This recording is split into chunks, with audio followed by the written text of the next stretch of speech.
بسم اللہ الرحمن الرحیم قل هو اللہ احد اللہ الصمد لم یلد ولم یولد ولم یکن له کفوا احد۔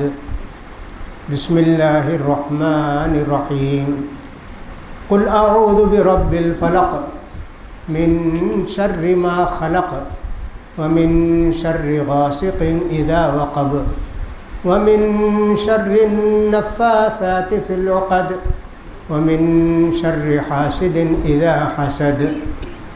بسم اللہ الرحمن الرحیم قل اعوذ برب الناس ملک الناس الہ الناس من شر الوسواس الخناس الذي يوسوس في صدور الناس من الجنة والناس۔ قرآن مجید کی آخر کی 3 صورتیں پڑھی گئیں، سورہ نمبر 112، 13، 14۔ قرآن مجید کی 114 صورتوں میں سے آخر کی 3 صورتیں آپ نے ابھی سنی۔ ان تینوں صورتوں کا تعلق رہنے سے ایک ساتھ تینوں صورتیں پڑھ دی گئیں۔ پہلی سورہ کا نام ہے سورہ اخلاص۔ قرآن مجید میں یہ 5 آیتیں ایسی ہیں، یہ سورہ، کہ صرف اس میں اللہ کا بیان ہے، اللہ کی صفات کا بیان ہے، اللہ کے متعلق باتیں کہی گئی ہیں۔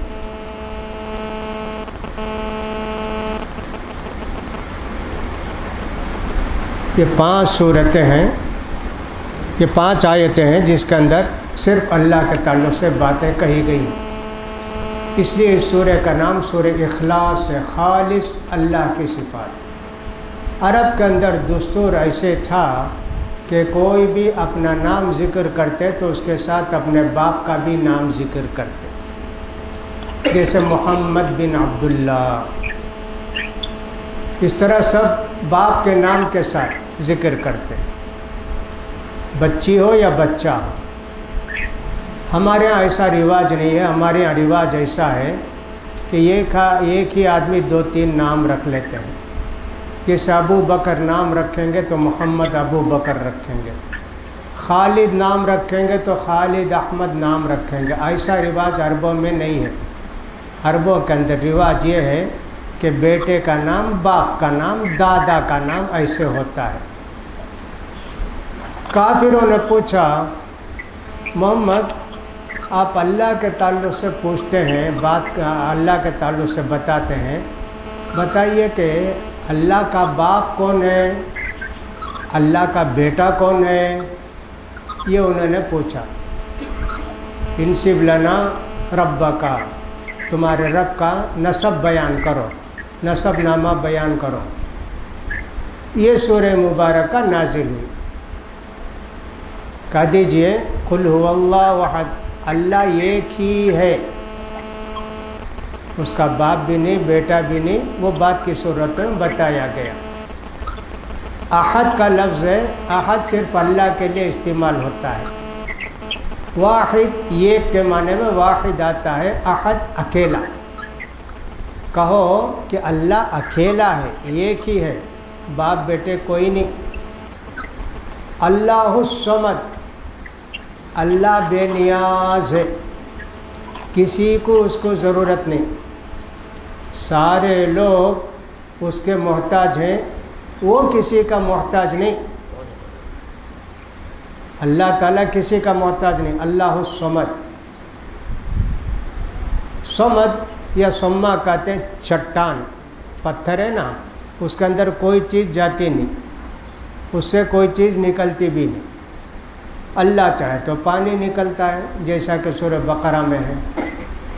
ٹھوس، کسی کی حاجت نہیں اللہ کو، اسی لیے اللہ نے کہا یا ایھا الناس انتم الفقراء الی اللہ، لوگو تم سب اللہ کے بھکاری ہو۔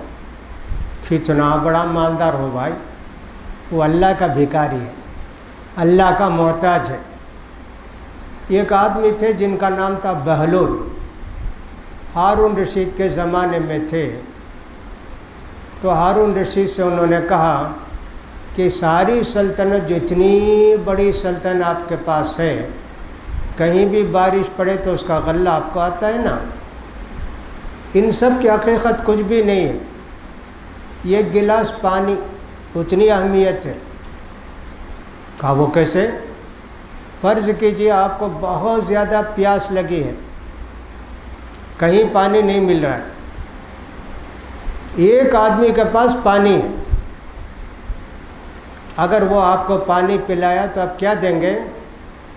کہ آدھی سلطنت دے دوں گا۔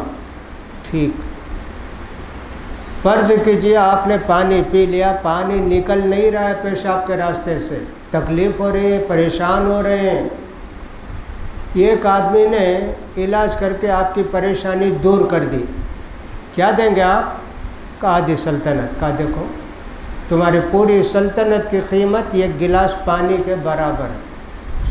اتنا بڑا بادشاہ دنیا کا، امیر المؤمنین، ان کے تعلق سے بالوں نے مثال دے کر سمجھائی، کتنا ہی بڑا آدمی ہو محتاج ہے اللہ کا۔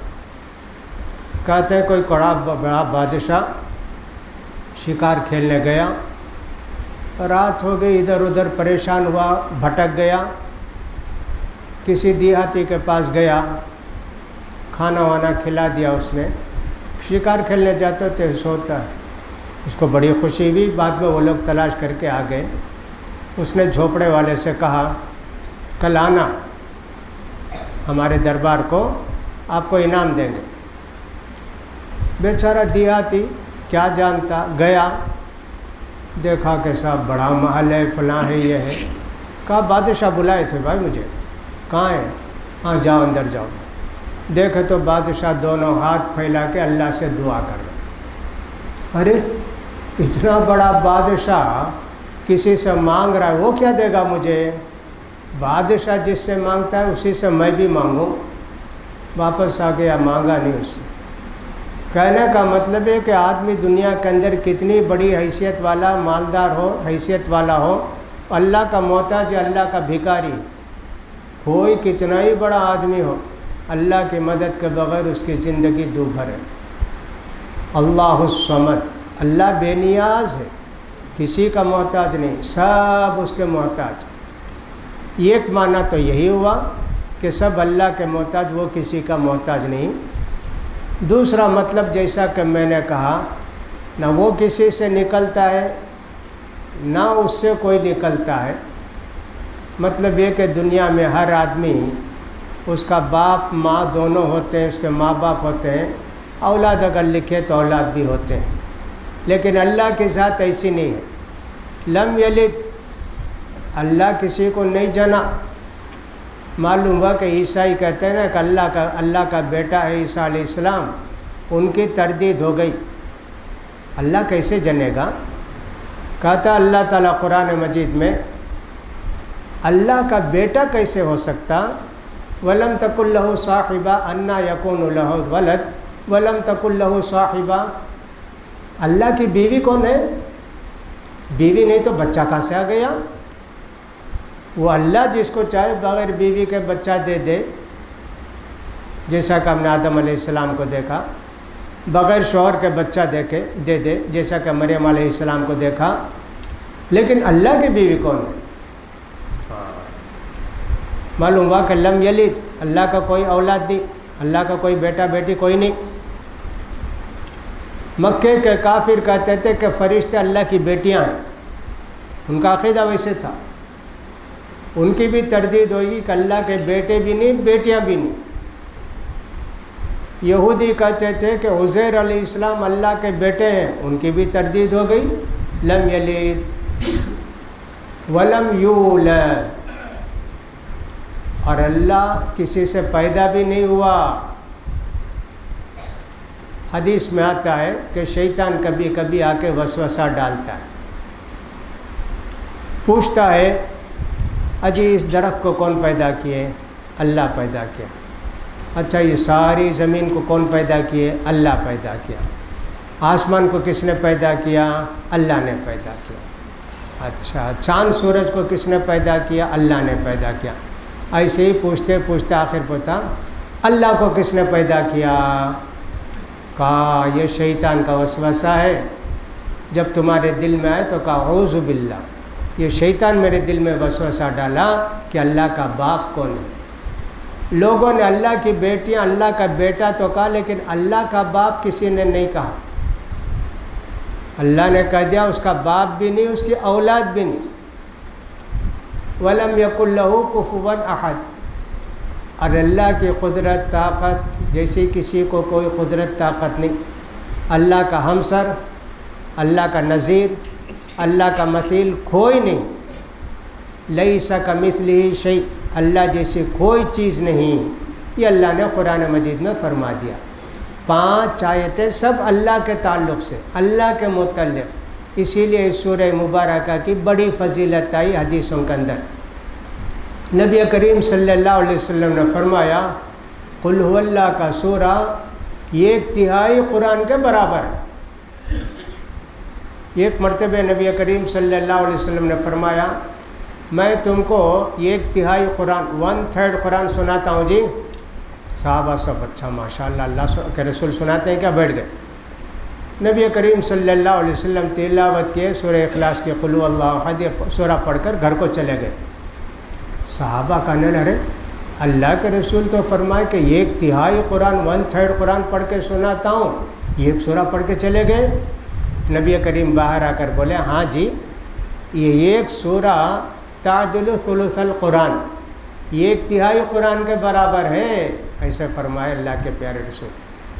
ایک مرتبہ آپ نے فرمایا کیا جی ایک رات میں 1/3 قرآن 1/3 قرآن نہیں پڑھ سکتے کیا؟ صحابہ نے کہا اللہ کا رسول ہم کو اتنی طاقت کہاں ہے، دن بھر کام کاج کرتے ہیں اور صاحب رات میں آرام کرنے کا موقع ملتا ہے، 10 جز پڑھیں گے تو ظاہر بات 10 جز 5 گھنٹہ تو لگے گا۔ ہم جلدی جلدی پڑھتے ہیں تو 20 منٹ پہ پڑھتے ہیں، عرب کے لوگ نے اتنی جلدی نہیں پڑھتے، ذرا ٹہر کر پڑھتے ہیں تو آدھا گھنٹہ 1 جز کا۔ ایسا ہوا تو اس طرح اگر 10 جز پڑھیں گے 5 گھنٹے ہو گئے۔ اللہ کے رسول نے فرمائے قل هو اللہ احد جی رات میں پڑھ لو، 1/3 قرآن کا ثواب ملے گا۔ بعض حدیثوں سے معلوم ہو کہ 3 مرتبہ اگر قل هو اللہ پڑھ لینا سونے سے پہلے، یہ قرآن ختم کرنے کا ثواب ملے گا۔ یہ اللہ کی مہربانی، اللہ کا کرم ہے کہ اللہ جس کو چاہتا ہے جتنا چاہتا ہے دیتا ہے۔ ایک فضیلت تو یہ آئی۔ ایک صحابی تھے، وہ سفر پر گئے اپنے ساتھیوں کے ساتھ، جب بھی وہ نماز پڑھاتے مغرب کی، عشاء کی، فجر کی زور سے پڑھاتے نا، وَلَضَّالِّينَ آمین کے بعد کوئی بھی سورہ پڑھے، قُلْ یَا أَیُّھَا الْکافِرُونَ پڑھے، پھر قُلْ هُوَ اللہ پڑھتے، کوئی بھی سورہ پڑھے، تبارک الذی بیدہ الملک پڑھے، قُلْ هُوَ اللہ پڑھتے۔ لوگوں نے کہا بھئی یہ کیا 2 سورہ پڑھتے آپ، ایک سورہ بس نہیں کیا؟ کہا نہیں جی میں اسے پڑھوں گا۔ لوگوں نے جا کے اللہ کے رسول سے کہا کہ اللہ کے رسول یہ صاحب 2 سورہ تو پڑھتے، ہر سورہ کے ساتھ قل اللہ پڑھتے، ہر سورہ کے ساتھ قل اللہ پڑھتے۔ بلاؤ جی، پوچھیں گے ان سے کیا بات ہے۔ بلائے پوچھے کیا بات ہے جی؟ کہا کہ مجھے یہ سورہ اتنی پسند ہے کہ اس میں صرف اللہ کی صفات کا ذکر ہے، اللہ کے رحمت کا ذکر ہے، اللہ کا بیان ہے، مجھے بہت پسند ہے، اس لیے میں ہر نماز میں ہر رکعت میں یہ سورہ پڑھتا ہوں جس میں سورہ پڑھی جاتی ہے۔ کہا اچھا تمہاری محبت کی وجہ سے اس سورہ سے محبت ہے نا، یہ محبت تم کو جنت میں لے گئی جی، تم جنتی ہو۔ دیکھو اللہ کے رسول نے ان کو جنت کی خوشخبری دی۔ یہ سورہ بہت پیاری سورہ، بہت عمدہ سورہ، صرف اللہ کا بیان، شروع بھی وہاں سے اور ختم تک کوئی دوسرا ذکر نہیں، قرآن مجید میں کوئی بھی ایسی سورہ نہیں۔ یہ سورہ مبارکہ سورہ اخلاص کہلاتی ہے۔ ہر آدمی اس کو یاد کیے ہوئے ہیں، پڑھتے بھی ہیں، لیکن پڑھنا چاہیے ذرا ٹہر ٹہر کر پڑھنا چاہیے۔ قل هو اللہ احد۔ نبی کریم صلی اللہ علیہ وسلم فجر کی سنت میں پہلی رکعت میں قل یا ایھا الکافرون پڑھتے تھے اور دوسری رکعت میں قل هو اللہ احد پڑھتے تھے۔ مغرب کے بعد 2 رکعت سنت پڑھی جاتی ہے تو پہلی رکعت میں قل یا ایھا الکافرون پڑھتے تھے اور دوسری رکعت میں قل هو اللہ احد پڑھتے تھے۔ ایک ضعیف کمزور روایت میں یوں بھی آیا کہ جمعرات کے دن اللہ کے پیارے رسول مغرب کے نماز میں پہلی رکعت میں سورہ کافرون پڑھتے تھے اور دوسری رکعت میں سورہ قل هو اللہ احد پڑھتے تھے، لیکن یہ روایت ضعیف ہے۔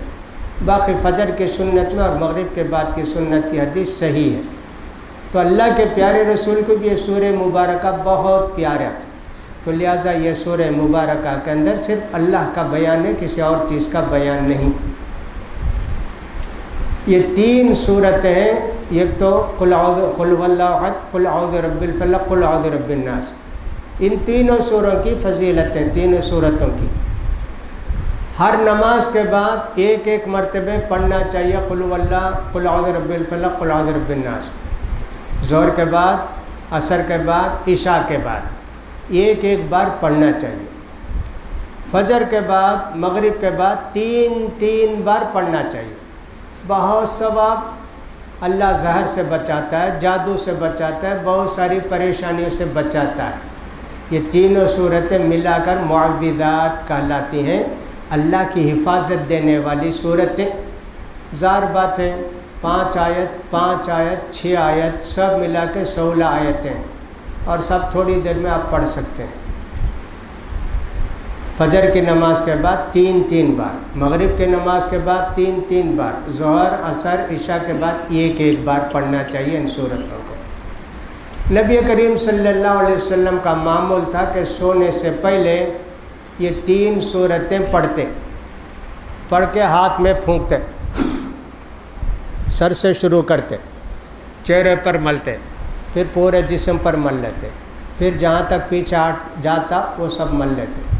سونے سے پہلے روزانہ ایسا دم کر کے سوتے تھے، اللہ کی حفاظت ملتی ہے، اللہ کی حفاظت میں آ جاتا ہے بندہ ان صورتوں کو پڑھنے سے، چاہے 1 مرتبہ پڑھے چاہے 3 مرتبہ پڑھے، ہاتھ میں پھونک لے۔ حضرت عائشہ رضی اللہ تعالیٰ عنہ کہتی ہیں کہ نبی کریم صلی اللہ علیہ وسلم جب بیمار پڑ گئے، آپ کے لیے پڑھنا مشکل تھا، اللہ ہی کو یاد کرتے تھے، تو میں کیا کرتی، رات میں اللہ کے رسول صلی اللہ علیہ وسلم کا ہاتھ پکڑتی، میں پڑھتی یہ 3 سورہ، آپ کے ہاتھ میں پھونک دیتی اور آپ کے ہاتھ کو لے کر سر چہرے پر مل دیتی کہ آپ کے ہاتھ کی برکت کہاں سے حاصل ہو سکتی ہے۔ پڑھتی حضرت عائشہ اور مل دیتی تھی اللہ کے پیارے رسول کے ہاتھ کو، اللہ کے پیارے رسول کے بدن پر۔ ان تینوں صورتوں کی بڑی فضیلت آئی ہے قرآن مجید کے اندر۔ کل 4 صورتیں، قل یا ایھا الکافرون، اس کے متعلق ہم نے پہلے بیان کر دیا، اور یہ 3 صورتیں، ان 3 صورتوں کی فضیلتیں ایک ساتھ بیان کی گئی ہیں۔ ان صورتوں کے اندر اللہ تعالیٰ کیا فرماتے ہیں؟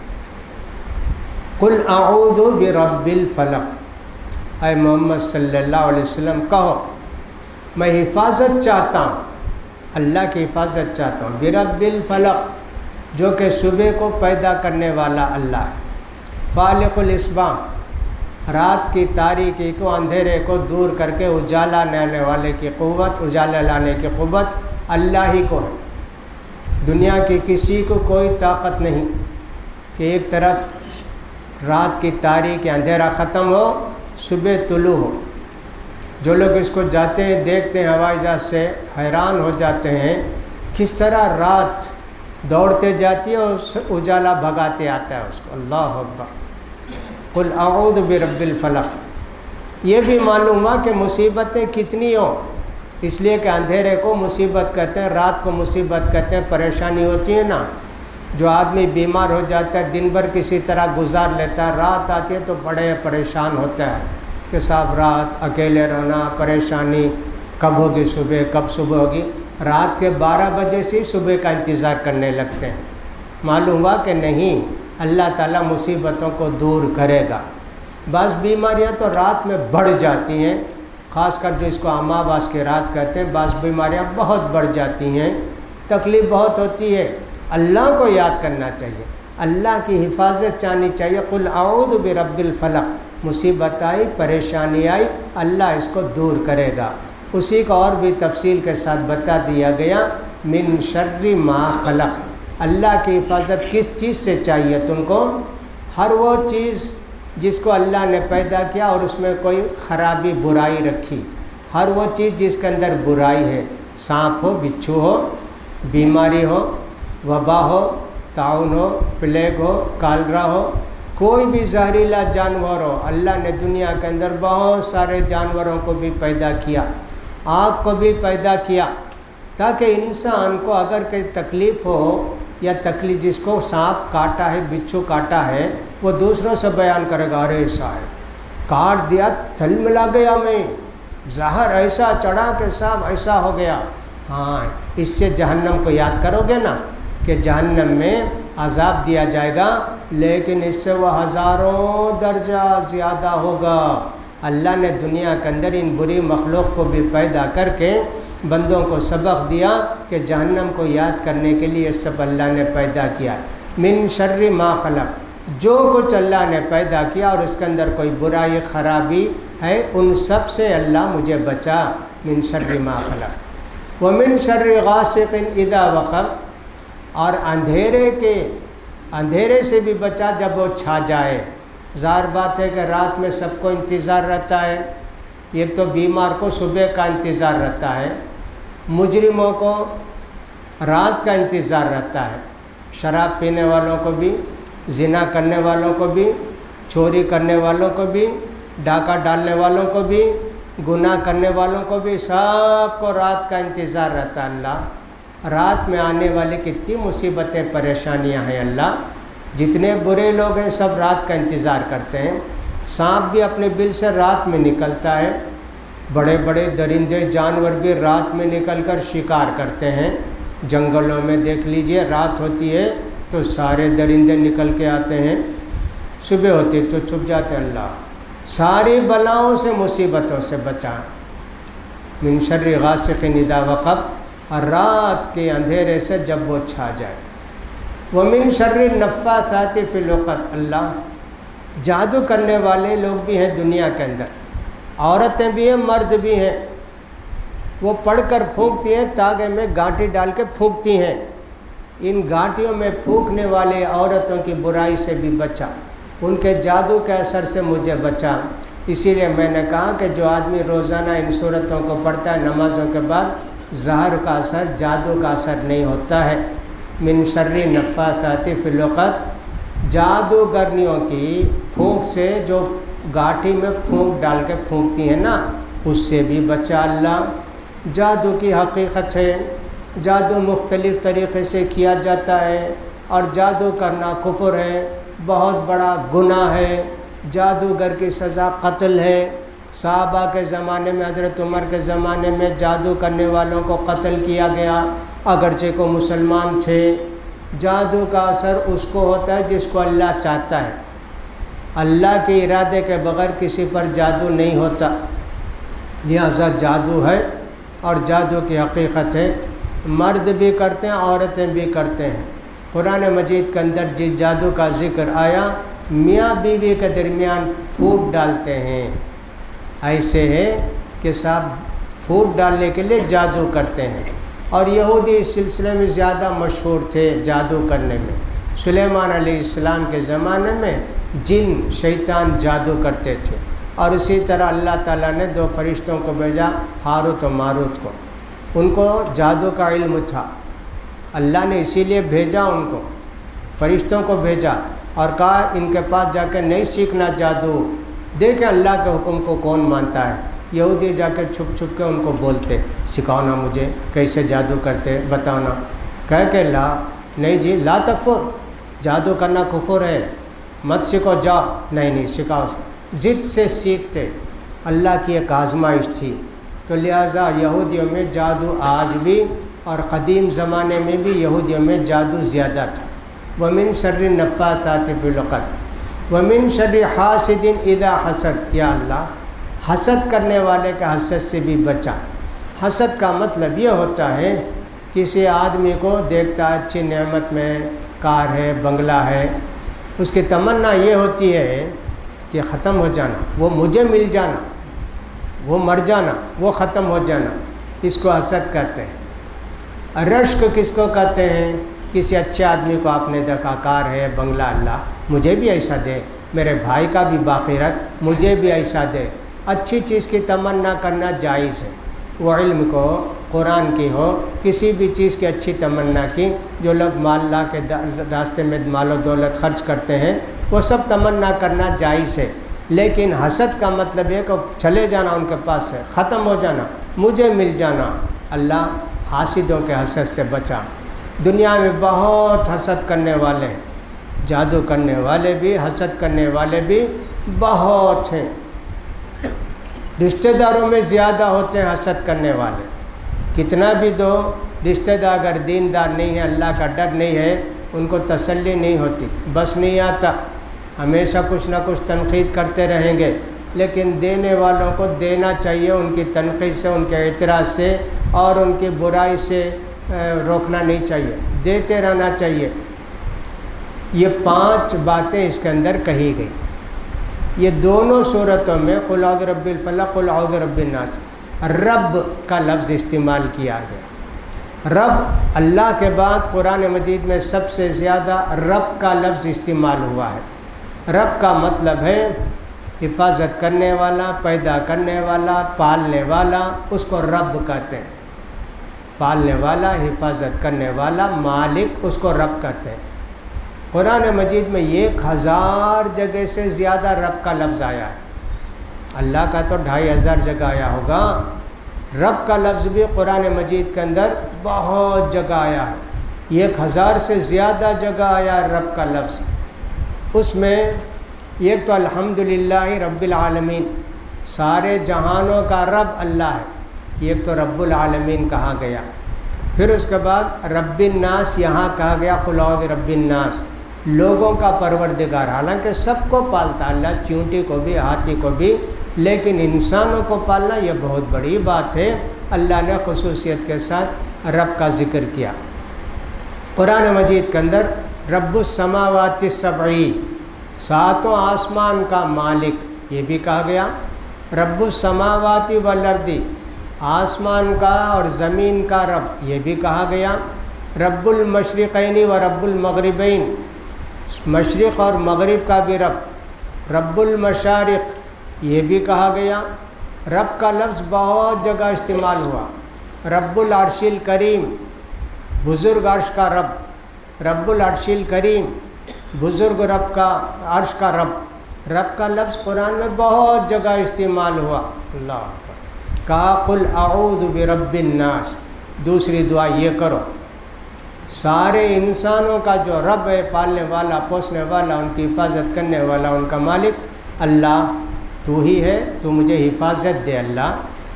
قل اعوذ برب الناس، اللہ کی ایک صفت بیان کی گئی کہ اللہ ساری دنیا کو پالنے والا ہے، سارے انسانوں کو پالنے والا ہے۔ ملک الناس، سارے انسانوں کا بادشاہ بھی اللہ ہی ہے۔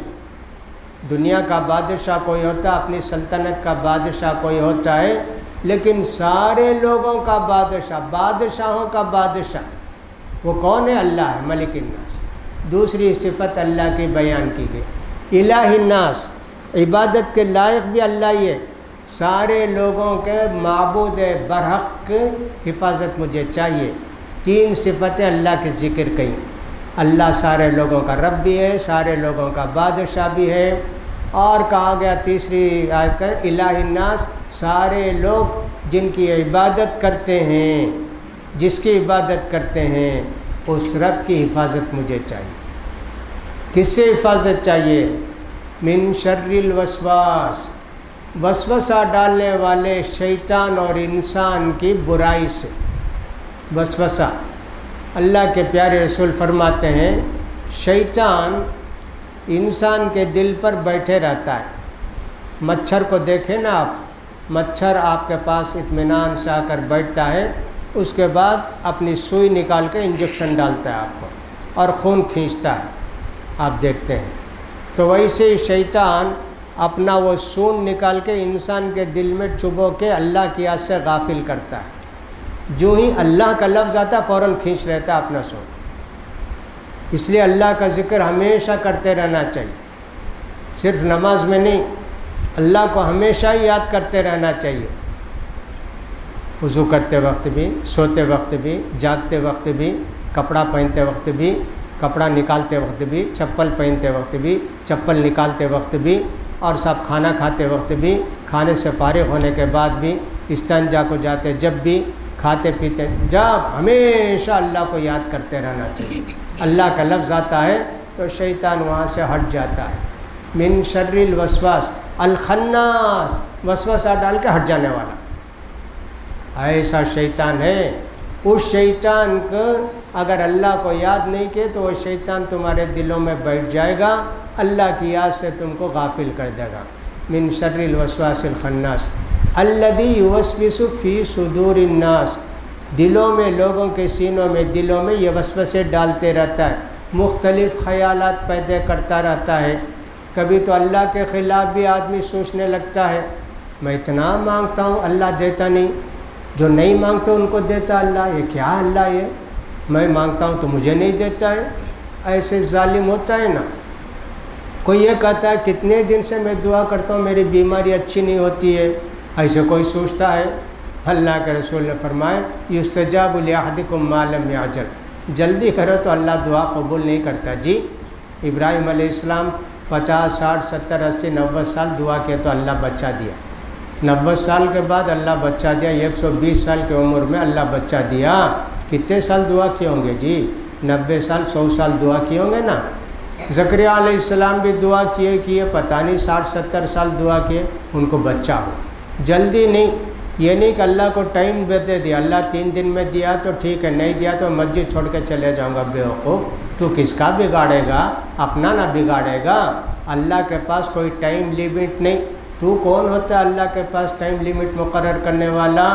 تو معلوم ہونا چاہیے کہ صاحب شیطان وسوسے بہت ڈالتا ہے دل کے اندر۔ صاحب اکرام نے ایک مرتبہ کا اللہ کے رسول کبھی کبھی دل میں ایسا وسوسہ آتا ہے کہ بولتے ہوئے ڈر لگتا ہے، اللہ کے رسول بہت خراب بات دل میں آتی ہے لیکن بولتے نہیں، بولے تو ڈر لگتا ہے ایمان چلے جائے گا۔ کہا اللہ کے رسول اچھا ہے، ایسا ہے کیا؟ یہ تو ایمان کی علامت ہے جی، جب ایمان مضبوط ہے۔ کیا مضبوط ہے؟ یعنی بولتے ہوئے ڈرتے نا، اس کا مطلب یہ کہ ایمان تمہارا مضبوط ہے۔ ایمان کمزور رہتے دل میں آتا بول دیتے نا، من الجنت والناس، یہ وسوسہ ڈالنے والے جن بھی ہوتے ہیں، لوگ بھی ہوتے ہیں۔ کتنے لوگ ہوتے ہیں ہم کو گمراہ کرنے والے، نماز کو بھی جائیں گے اذان ہو جائے، ارے ذرا دیر بیٹھو بھائی کچھ بات کر لیں بعد میں جائیں گے نا، نماز کے لیے ٹائم بہت ہے بعد میں پڑھ لیں گے نا۔ کتنے لوگ ہیں کیا جی اتنے دن تم دعا کیا اللہ قبول کیا اللہ ہوتا تو قبول نہیں کرتا کیا؟ کوئی یہ کہے گا صاحب دیکھو کتنے سال سے دعا کرتا ہے اللہ بچہ دیا کیا؟ جاؤ درگاہ شریف کو دیکھو بچہ ملتا ہے کہ نہیں ملتا ہے۔ وسوسے شیطان بھی ڈالتے ہیں، انسان بھی ڈالتے ہیں۔ ان سب سے اللہ ہم کو بچانے کے لیے یہ 2 صورتیں پڑھیں گے۔ عقبہ بن عامر سے کہو جی کیا کہوں اللہ کے رسول؟ کہا قل اعوذ برب الفلق پڑھو، قل اعوذ برب الناس پڑھو۔ دنیا میں اللہ کی حفاظت چاہنے کے لیے اس سے بہتر کوئی چیز نہیں۔ یہ 2 صورتیں اللہ کی حفاظت تم کو چاہیے نا، یہ 2 صورتیں پڑھو، اس سے زیادہ تم کو بچانے والی مصیبتوں سے پریشانی سے کوئی چیز نہیں۔ حدیثیں بہت آئیں ان دونوں کے تعلق سے، ان دونوں صورتوں کے تعلق سے، قل اعوذ برب الفلق قل اعوذ برب الناس کے تعلق سے کچھ باتیں اور بھی آئیں۔ اللہ کے پیارے رسول صلی اللہ علیہ وسلم مکے سے مدینہ ہجرت کر کے گئے۔ یہودی آپ کے دشمن تھے، جان لینے کی کوشش کی، کامیاب نہیں ہوئے۔ آپ کو پریشان کرنے کی کوشش کی، پریشان کیے لیکن کامیاب نہیں ہو سکے۔ آخر میں ان کی تجویز یہ ہوئی کہ ان کو ختم کر دیا جائے کسی نہ کسی طرح۔ 2 باتیں ہوئیں۔ ایک بات تو یہ کہ صاحب مدینہ کے اندر ایک آدمی تھا لبید بن اعصم، یہودی نہیں تھا لیکن یہودیوں سے اس کے تعلقات تھے، بڑا جادوگر تھا، وہ بھی جادوگر تھا، اس کی بیٹیاں بھی جادوگر تھیں۔ جادوگر اپنے بچوں کو بھی سکھا دیتا ہے جادو، تو لہٰذا اس کی بیٹیاں بھی جادوگر تھیں۔ یہودی نے اس سے جا کے کہا کچھ محمد کو ایسا جادو کر دو کہ صاحب وہ ختم ہو جائیں۔ کہا ٹھیک، ہم کو چاہیے کہ ان کے اندر کے کپڑے کچھ چاہیے، بال چاہیے، یا کنگھی کرتے نا وہ کنگھی کے دانت چاہیے، یا ان کے بدن کو لگتا نا ویسا کپڑا چاہیے۔ اللہ کے پیارے رسول صلی اللہ علیہ وسلم کے پاس یہودی بچے بھی آ کر خدمت کرتے تھے، اس لیے کہ ان کو یقین تھا کہ یہ اللہ کے رسول ہے، لیکن بہرحال پریسٹیج جس کو کہتے ہیں، غرور یا حسد، اس کی وجہ سے ایمان نہیں لائے۔ یہ ایک لڑکے کو تیار کیا، کسی بھی طرح اللہ کے رسول کے بال گرتے نا، کنگھی کرتے ہو تو بال، اور کنگھی کے دانے لے کر آ جاؤ، کنگھی لے کر آ جاؤ، وہ لے جا کر دے دیا۔ اس نے جادو کر دیا اور ایک موم کا پتلا بنایا، سوئی اس میں گاڑا، اور اللہ کے رسول صلی اللہ علیہ وسلم کے منہ مبارک بال ہے نا، وہ کنگھی کے دانوں میں لپیٹا، لپیٹ کے لے جا کے ایک کنویں میں دفن کر دیا۔ اب اللہ کے رسول صلی اللہ علیہ وسلم پر اتنا سخت جادو تھا، وہ کسی دوسرے پر کرتا تو مر جاتا، جادو سے مر بھی جاتا۔ اللہ لکھا ہوگا جادو سے مرنے کے لیے جب مرے گا۔ اللہ کے رسول صلی اللہ علیہ وسلم کی کیفیت کیا ہوئی؟ بھول۔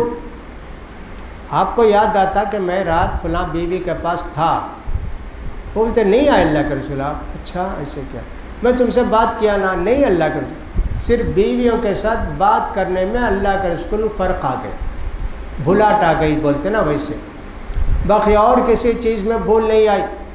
کبھی ظہر کی نماز 5 رکعت نہیں پڑھائے، 3 رکعت نہیں پڑھائے، کبھی قرآن مجید کی صورت کو بولے نہیں کہ یہ نہیں بھی قرآن نہیں ہے، ایسا نہیں بولے۔ صرف بیویوں کے ساتھ آپ کا معاملہ ذرا سا بدل گیا۔ پریشان تھے اللہ کے رسول، یا اللہ یہ کیا بات ہے؟ اللہ سے دعا کرتے، بہت دعا کرتے۔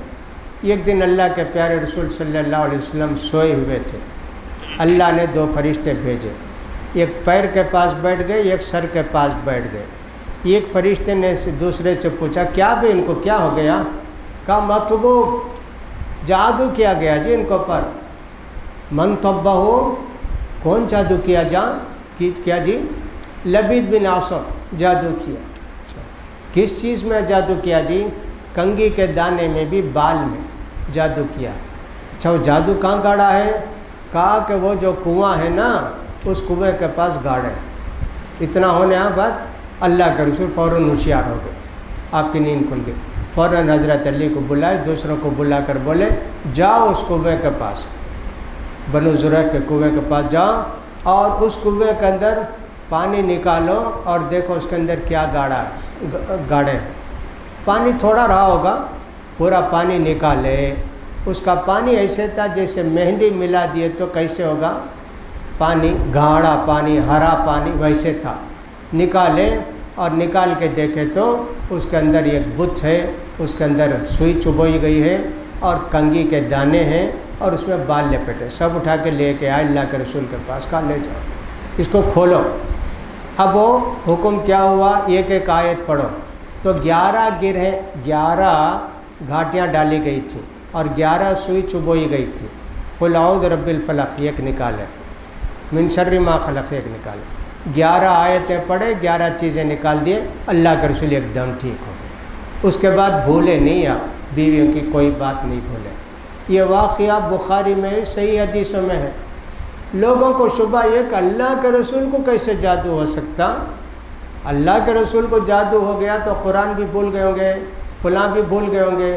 میں نے کہا دیکھو جتنی بات حدیث میں اتنی ماننا چاہیے نا، صرف بیویوں کے تعلق سے آیا کہ بھول جاتے تھے، قرآن بھول گئے، نماز بھول گئے، وہ سب کچھ بھی آیا نہیں نا، تو کیوں اسے عقل کی باتیں کرتے ہو؟ حدیث جب صحیح ہو جائے تو عقل میں آئے کہ نہ آئے اس کو ماننا ضروری ہے۔ لہٰذا اللہ کے رسول انسان تھے، اللہ نے انسانوں کو جو باتیں ہوتی ہیں وہ بھی آپ پر بھی بھول بھی جاتے تھے، آپ دوسرے وقت بھی کبھی کبھی قرآن کی آیت بھول جاتے تھے، پڑھے ایک نماز میں کہیں بھول گئے سورہ نساء، نماز ختم ہونے کے بعد ابئی کہ نہیں کیا جی حافظ صاحب نہیں کیا ہے نا، کیوں بھی آیت بھول گیا نا، لقمہ دینا نہیں، ایسا بولے۔ اسی طرح نماز کبھی 3 رکعت پڑھا کے سمجھے 4 پڑھا دیا، پھر اس کا صحابہ نے کہا اللہ کے رسول آپ 3 پڑھا، نہیں جی 4 پڑھا، نہیں اللہ کے رسول آپ 3 پڑھا، اچھا بھائی میں بھی انسان بھائی، تم بھی بھولتے میں بھی بھول جاتا نا، بھول گئے تو مجھے یاد دلا، انسان کی صفات۔ لہٰذا اللہ کے رسول کو بخار بھی آتا تھا، اللہ کے رسول کو بھوک بھی لگتی تھی، اللہ کے رسول صلی اللہ علیہ وسلم کو دوسرے انسانوں کو جو باتیں ہوتی وہ سب ہوتی تھیں۔ جادو انسانوں پر ہوتا، اللہ کے رسول پر بھی جادو ہوا، لیکن جادو جتنا وہ ہونا چاہیے سخت ویسے نہیں ہوا، بہت ہلکا اثر ہوا اس کا۔ یہ اللہ کی قدرت ہے۔ یہودیوں نے اللہ کے رسول کو ختم کرنے کی ایک بھی کوشش کی۔ دوسری کوشش خیبر کے موقع پر ایسا کیا کہ اللہ کے رسول صلی اللہ علیہ وسلم خیبر نامی بستی کو گئے، یہودی آباد تھے، اللہ کے رسول نے خیبر کو فتح کیا۔ ایک یہودی عورت نے آپ کو دعوت دی کہ اللہ کے رسول آئیے ہمارے یہاں، آپ کی دعوت ہے۔ اللہ کے رسول کافر دعوت دیتے قبول کرتے، یہودی دعوت دیتے قبول کرتے۔ جا کے اس عورت کے گھر میں اللہ کے رسول کھائے۔ کیا کھائے؟ ایک صحابی بھی ساتھ گئے، گوشت پکا کے رکھی تھی۔ جو صحابی تھے وہ اٹھائے، منہ میں ڈالے اور سب چبا کے کھا لیے۔ ذرا کڑوا تھا، سمجھے نہیں وہ۔ اللہ کے رسول ایک مرتبہ قطرے فوراً تھوک دیے، کہا اس میں تو زہر ہے۔ کہاں اللہ کے رسول؟ ہاں محمد، میں زہر ڈالی۔ صحابی تو انتقال ہو گیا اسی وقت، پیٹ میں جا کے ایسے ان کو مروڑ آئی، آنتڑیاں کٹ گئی، شہید ہو گئے۔ اللہ کے رسول دانت میں درد، انتقال تک 3 سال تک دانتوں میں درد تھا، وہ جو گوشت ایک مرتبہ قطرے۔ لیکن اللہ کے رسول نے اس عورت کو قتل نہیں کیا۔ کہا کیوں کی؟ تو کہا میں یہ سمجھی کہ آپ اللہ کے رسول ہیں تو جادو کا اثر نہیں ہوگا، زہر کا اثر نہیں ہوگا، جھوٹے ہو تو مر جائیں گے۔ ایمان نہیں لائے۔ اب گوشت اثر نہیں کیا، اللہ کے رسول نہیں مرا، نہیں ایمان لانا نا، نہیں ایمان لائے۔ 2 کوششیں اسے ہوئی اللہ کے رسول کی جان لینے کے لیے۔ تیسری کوشش یہ ہوئی، مدینے میں یہودی تھے، اللہ کے رسول صلی اللہ علیہ وسلم کو ایک مرتبہ 100 اونٹ دینا تھا، صحابہ 2 صحابی غلطی کر دی، ایک آدمی کو قتل کر دیے، ایک آدمی کو قتل کرنے کی سزا 100 اونٹ دینا۔ مدینے میں اتنی حیثیت نہیں تھی مسلمانوں کو 100 اونٹ دینے کی، یہودی بڑے بڑے مالدار۔ اللہ کے رسول سمجھے چلو بھی ان کے پاس بھی کچھ مدد لیں، اس لیے کہ پیکٹ تھا، معاہدہ تھا کہ کوئی بھی مصیبت ہے تو پورے مدینے والے چندہ کر کے دینا۔ مدینے میں یہودی بھی تھے، اللہ کے رسول ان سے چندہ مانگنے گئے، کہا اچھا آئیے آئیے، ضرور دیں گے، پورا دیں گے۔ ایک دیوار کے پاس بیٹھا دیے، اب جا کے ادھر بات کرتے، ادھر بات کرتے، یہاں بات کرتے۔ اچانک اللہ کے رسول اٹھ کے باہر آ گئے، صحابہ کو چلو چلو چلو یہاں سے۔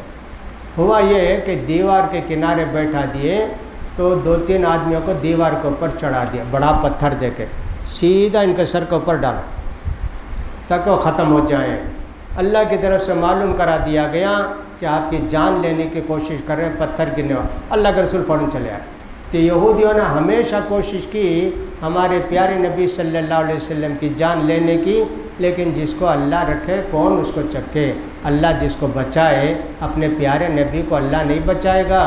اللہ کے رسول، اللہ کا پیغام دنیا میں پہنچانا ہے نا، جب تک وہ پیغام پورا نہیں ہوگا اللہ کے رسول کیسے اس دنیا سے تشریف لے جائیں گے؟ تو لہٰذا یہ کوشش یہودیوں کی جادو کے ذریعے بھی تھی، لہٰذا بالکل صحیح حدیث ہے، اس کو ماننا ضروری ہے۔ لہٰذا یہ 3 صورتیں بڑی بہترین عمدہ صورتیں ہیں، ان کو پڑھتے رہنا چاہیے، خصوصاً سوتے وقت کوئی آدمی ان صورتوں کو پڑھ کے اپنے ہاتھ میں پھونک کے سر اور چہرے پر، جسم کے بدن کے سامنے کے حصے پر، اور پھر اس کے بعد جہاں تک اس کا ہاتھ پیچھے جاتا ہے ان کو مل لے تو اللہ کی حفاظت ہر طرح سے ہو جاتی ہے۔ کوئی کیڑا مکوڑا نہیں کاٹے گا، بچھو نہیں کاٹے گا، اور شیطان بھی آپ کو پریشان نہیں کرے گا، بہت ساری حفاظت آپ کو حاصل ہو جائے گی۔ اب حفاظت کے علاوہ 3 صورتوں کو 16 آیتوں کو پڑھنے کا ثواب بھی ملے گا نا آپ کو، حفاظت بھی اور ثواب بھی۔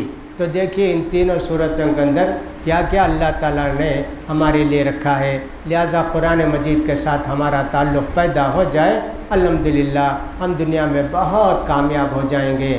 ہم دنیا میں ہم کو عزت ملی قرآن پا کر، قرآن پر عمل کر کے، اور ہم ذلیل ہوئے دنیا میں قرآن کو چھوڑ کے۔ آج کتنے انسان مسلمان ایسے ہوں گے جن کو قرآن پڑھنا نہیں آتا، عمر 40 50 60 70 80 سال ہو گئی لیکن پڑھنا نہیں آتا۔ قرآن کو ہم نے چھوڑ دیا نا تو اللہ نے بھی ہم کو بھلا دیا۔ اللہ سے دعا بھی کرتے ہیں تو اللہ ہماری دعا کو بھی سنتا نہیں ہے، کیوں؟ ہم نے قرآن کو چھوڑ دیا۔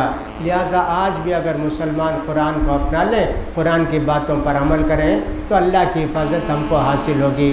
لہٰذا یہ 3 صورتیں جو آج پڑھی گئیں، یہ قرآن مجید کی آخری 3 صورتیں تھیں کہ کہ جن کو ہم نے ختم کر دیا. والضحیٰ سے ہم نے شروع کیا تھا کہ یہ سب صورتیں عام طور پر لوگ نماز میں پڑھتے ہیں. پڑھتے وقت ان کو ایک معنی ذہن میں آئے گا, نماز میں دل لگے گا اور نماز میں دلچسپی پیدا ہوگی. اس لیے ہم نے چھوٹی چھوٹی صورتوں کی تفسیر شروع کی تھی کئی مہینہ پہلے, وہ آج ختم ہوئی. اللہ سے دعا ہے کہ اللہ تعالیٰ جو کچھ ہم نے سنا ہے اس کو سمجھنے کی اور اس پر عمل کرنے کی ہم سب کو توفیق نصیب فرمائے. اگر ہماری زبان سے کوئی بات غلط نکل گئی ہے تو اللہ تعالیٰ میری اصلاح فرما دے اور آپ کے دل سے اس بات کو نکال دے, اور جو کچھ ہم نے صحیح بتایا ہے وہ ساری باتیں اللہ تعالیٰ آپ کے دلوں میں بیٹھا دے.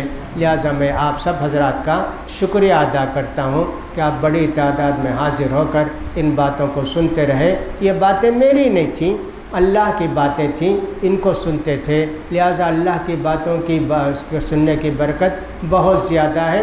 حدیث میں آتا ہے کہ جب لوگ بیٹھ کر قرآن حدیث کی باتیں سنتے ہیں اللہ کی رحمت نازل ہوتی ہے, اللہ کی سکینت نازل ہوتی ہے, اللہ ان پر مہربانی فرماتا ہے. یہاں تک کہ بیٹھ کے سب لوگ قرآن کی بات سنتے ہیں. ایک آدمی گیا, جا رہا تھا, دیکھا رہے سب لوگ بیٹھے ہیں, بھائی وہ چائے دیتے شاید بسکٹ دیتے شاید, آ کے بیٹھ گیا. چائے بسکٹ کے لیے آ کے بیٹھا, قرآن کا بیان سننے کے لیے نہیں بیٹھا. اب فرشتے سب کو ثواب لکھے جو قرآن حدیث کی باتیں سنے. اب وہ چائے بسکٹ کے لیے آنا, اس کے لیے کیا کرنا؟ فرشتے اللہ سے پوچھتے, اللہ یہ تو بیان سننے کے لیے نہیں آیا, چائے پینے کے لیے بسکٹ کھانے کے لیے. حدیث میں چائے بسکٹ کا لفظ نہیں, سمجھانے کے لیے بولتا ہوں میں. اللہ کہتا ہے اجی نیک لوگوں کے ساتھ بیٹھنے والے کو بھی نیکی میں شمار کرو, ان کو بھی نیکی کا ثواب دے دو. دیکھیے نیک لوگوں کے ساتھ بیٹھنے والے بھی نیک بن جاتے ہیں. مشہور ہے نا کہ صاحب کہف والے لوگ تھے, 7 آدمی تھے, وہ دوڑ کے جا کے غار میں پناہ لیے, کتا بھی چلا گیا ان کے ساتھ. ارے نیک لوگ ہیں بھی, اللہ نے کتے کو بھی عقل دی تھی, اللہ نے کتے کا بھی ذکر کیا قرآن مجید کے اندر کہ ان میں ایک 8واں کتا ہے. دیکھو ایک انسان کے پیچھے کتا بھی جاتا ہے, نیک انسان کے پیچھے کتا بھی کاٹتا نہیں, بلکہ کتا بھی بھونکتا نہیں, بلکہ کتا اچھا ہو جاتا ہے. لہٰذا آپ لوگ اللہ کی باتیں سننے کے لیے یہاں جمع ہو رہے تھے, اس سے مجھے بھی بڑی خوشی ہوئی, بڑا سکون ہوا کہ اتنی بڑی تعداد میں آپ لوگ سنیں, اللہ کی باتوں کو سنیں. یقین جانیے کہ آپ کا یہ وقت اللہ کے ہاں بہت پیارا وقت ہے, بہت مقبول وقت ہے. اللہ تعالیٰ آپ کو بے حساب اجر و ثواب سے نوازے گا. جس کے قرآن سے تعلق پیدا ہو جائے نا, اس سے بہتر کون ہوگا؟ اللہ تعالیٰ تو فرمائے جو قرآن کو نہیں سنتا ہے نا اس کے لیے تنگی کی زندگی ہے, اور جو قرآن کو سنتا ہے, پڑھتا ہے, عمل کرتا ہے اس کے لیے تو فراخی کی زندگی ہے, برکت کی زندگی ہے. اس لیے قرآن کو پڑھنا, سمجھنا, عمل کرنا ہر مسلمان کے لیے ضروری ہے.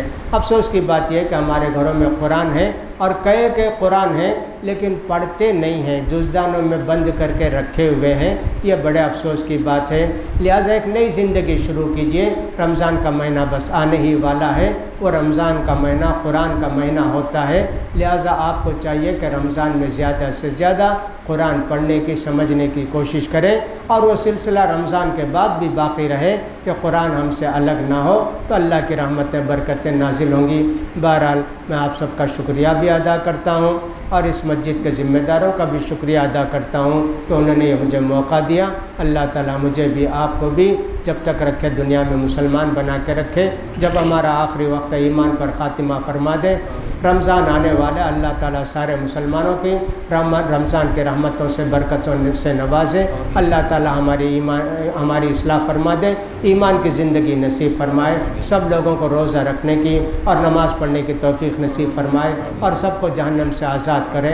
ہم کو بھی, ہمارے بزرگوں کو بھی اور ہمارے بچوں کو بھی اللہ تعالیٰ جہنم سے آزاد کرے, اور رمضان سے پورا فائدہ اٹھانے کی سب کو توفیق دے. وآخر دعوانا ان الحمد للہ رب العالمین. سبحانک اللہم و بحمدک اشہد ان لا الہ الا انت استغفرک.